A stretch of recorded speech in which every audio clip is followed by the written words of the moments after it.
দীর্ঘ ৮৩ দিন পানিতে ডুবে থাকার পর দৃশ্যমান হল পর্যটকদের আকর্ষণ রাঙামাটির ঝুলন্ত সেতু। ২৩ অক্টোবর বৃহস্পতিবার দুপুরে বিষয়টি নিশ্চিত করেন রাঙামাটি পর্যটন কর্পোরেশনের নৌযান ঘাটের টোল আদায়কারী মোহাম্মদ ফখরুল ইসলাম।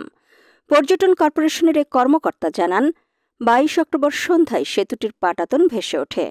বৃহস্পতিবার সকাল থেকে পর্যটন কর্পোরেশনের শ্রমিকরা সেতুটি পরিষ্কার ও মেরামতের কাজ শুরু করেন। কেবলসহ কাঠামোগুলোর পরীক্ষা নিরীক্ষা চলছে এবং আগামী সপ্তাহে ঝুলন্ত সেতুটি নতুন করে রং করা হবে। তিনি আরও বলেন, এখন সেতুতে পর্যটকদের প্রবেশের নিষেধাজ্ঞা তুলে নেওয়া হয়েছে, তবে আপাতত প্রবেশ মূল্য নেওয়া হচ্ছে না। প্রতি বছর লাখ লাখ পর্যটক এই ঝুলন্ত সেতুটি দেখতে রাঙামাটিতে আসেন।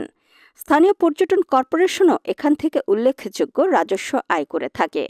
তবে স্থানীয়দের দীর্ঘদিনের দাবি, সেতুটি যেন আরও উঁচু করা হয়, যাতে বর্ষাকালে কাপ্তাই হ্রদের পানিতে আর ডুবে না যায়। জানা যায়, এবছর সেতুটি উঁচু ও স্থায়ীভাবে সংস্কারের জন্য একটি প্রকল্প প্রস্তাবনা পাঠানো হয়েছে পার্বত্য চট্টগ্রাম উন্নয়ন বোর্ডে। প্রসঙ্গত, প্রায় প্রতি বছরই বর্ষা মৌসুমে কাপ্তাই হ্রদের পানি বৃদ্ধি পেলে ডুবে যায় এই ঐতিহ্যবাহী সেতুটি, যা রাঙামাটির অন্যতম প্রধান আকর্ষণ হিসেবে পরিচিত। গত ৩০ জুলাই বৃষ্টি ও উজান থেকে নেমে আসার ঢলে কাপ্তাই হ্রদের পানি বেড়ে ডুবে গিয়েছিল সেতুটি।